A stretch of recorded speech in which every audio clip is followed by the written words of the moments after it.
Hello and welcome to another episode. Let's jump straight in, shall we? People are freaking out because this was just spotted on Google Maps in Los Angeles with the words help, traffic, LAPD and federal written in the debris. Plus Spanish words terra muertos. It's surrounded by shipping containers because it's located next to a shipping yard. People are very concerned that there may be people there that need help. These are the coordinates here. Okay, this guy has been doing this apparently. He's homeless. You'll see in the next video how I know that.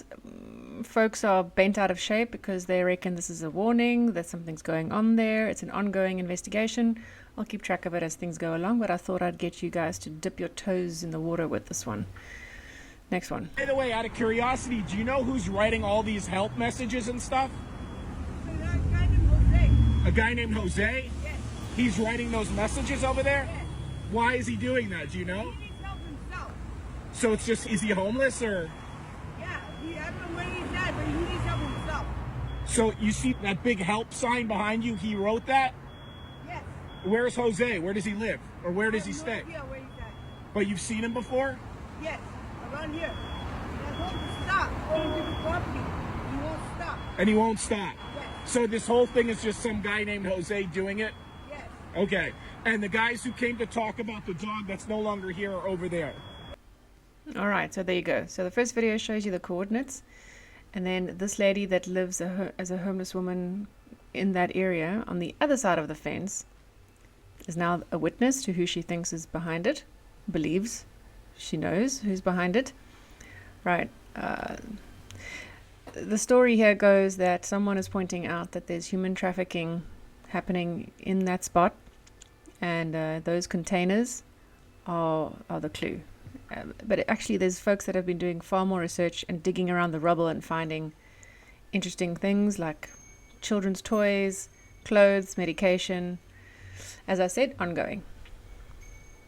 Why is it the ancients always wore silver? This is going to blow your mind. Your brain and your body is a bioelectric system. Your body is basically a technological machine which serves as an interface that allows consciousness to interact with the 3D world. Your body's flow of ions and electrons helps to ensure that your body's bioelectric machinery operates harmoniously and supports vital functions, which is why the ancients wore silver and precious metals, because they enhance the flow of ions and electrons, which can enhance the flow of electricity within your body, making your brain to process information quicker, and can unblock any energy blockages within the meridian ley lines. You are an electromagnetic machine. The human body is a battery. This is why we have to charge ourselves constantly with energy. Silver is said to be one of the best energy conductors. Silver has the ability to minimize electrical resistance, which improves cellular communication and energy flow. This is the original reason why humans used to wear jewelry. Not to enhance our looks, but to enhance the functions of our electrical bodies. If you have neck, wrist, or ankle pain, you would wear a specific metal around this area. So where did tinfoil hats come into the picture?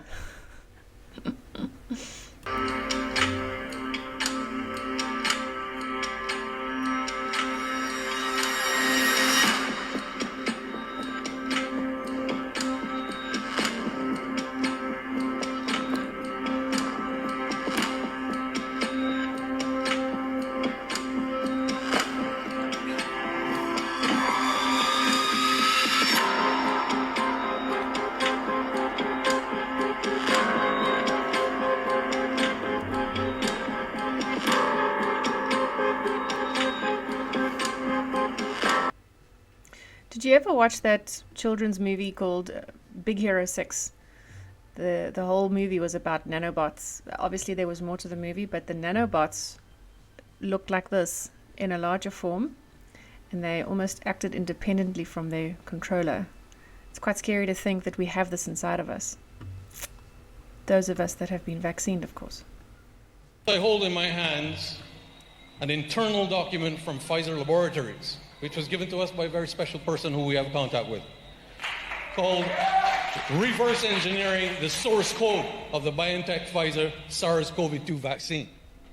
And this is very critical because it outlines the chemical and the biological processes which were very carefully manipulated in order to be able to produce an mRNA that also contain a very dangerous toxin to the human body. Do you know what that toxin is? That toxin is called graphene oxide. And every single one of these vaccines in a 30-milligram shot contains 15 billion nanoparticles or lipid carrier particles within the mRNA sequence. 15 billion nanoparticles. And let me tell you how graphene oxide works when it gets into the body. Because when the spike protein then binds itself to our blood cells and so on, graphene oxide then starts to build a structure. And this is why we have people with blood clots and we have people with heart failure, sudden heart failure, and so on. The patent databases that we have accessed proves that COVID-19 and COVID-19 vaccines are in fact a bioweapon. And how do we support that?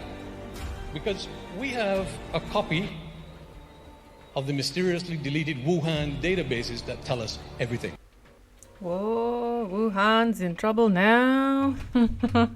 For those of you that haven't seen a visual of what the graphene oxide looks like, the previous video shows you, and this video tells you what it is. It's scary to think that we've got this in us. But don't worry, there is hope for those of you. If this is true, of course. If this is true and not just a conspiracy theory, then don't worry, there's always a solution. So don't stress. But yeah. Professor, you are here. Yeah. Ah, Mr. President. good to see you as always. What great pleasure. Yes. And honored to see you back in the snow of Davos. Yes, I wasn't coming, but your strong word of invitation brought me here. No, and your presence here is of particular importance. It's a Please. pleasure. Thank you. Thank you. No, Good to see you. thank you for joining. And Yes. we even arranged, as I mentioned, that So the South African President Cyril Ramaphosa, my president, was invited to meet with Klaus Schwab, the Caucasian gentleman in the video, at what looks like the World Economic Forum. There's a lot of debate as to why, and I just find it funny now as a South African experiencing load shedding again after having 8 months, I think it's 8 months of no load shedding, that after Ramaphosa meets with Klaus and Trump, that suddenly we're sitting with this problem.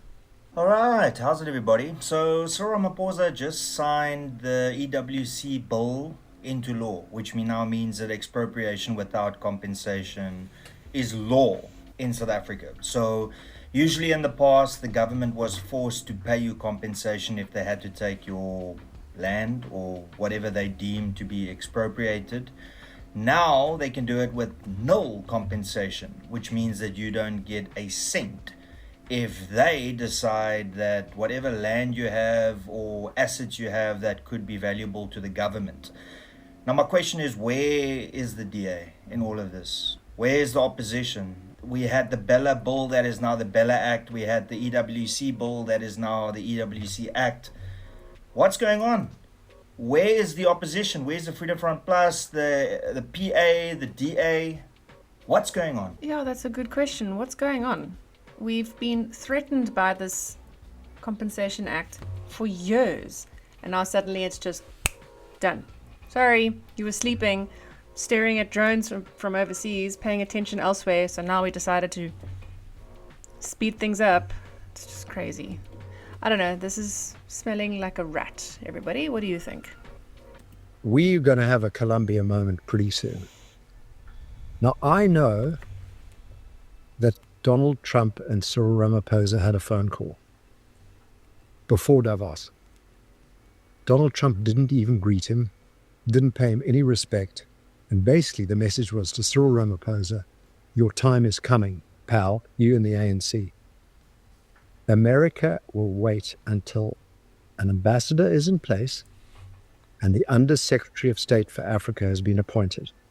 And watch those appointments, because the focus of those two people on behalf of Donald Trump and his organization, his MAGA, his cabinet, his government, are going to turn their spotlight onto the ANC and onto South Africa.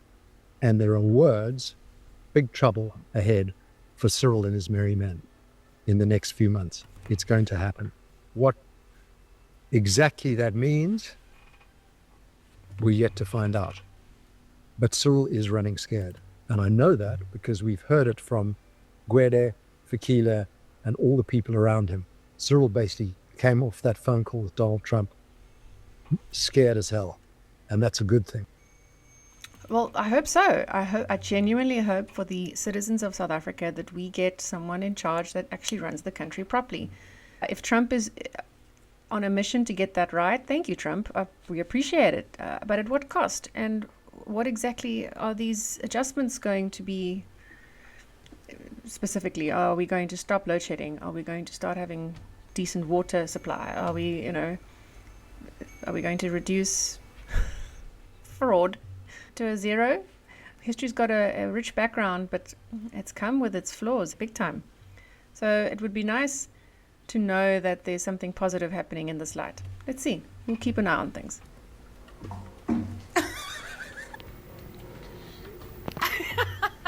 Or someone else is gonna pray. Princess!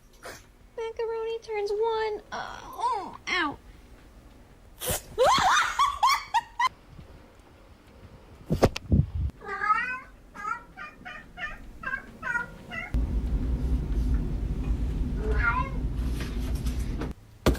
Ma'am. You want me?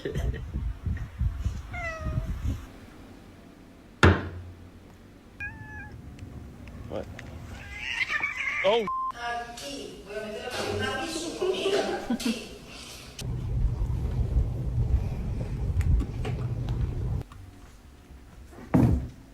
Why do you do this? Oh, okay. Oh.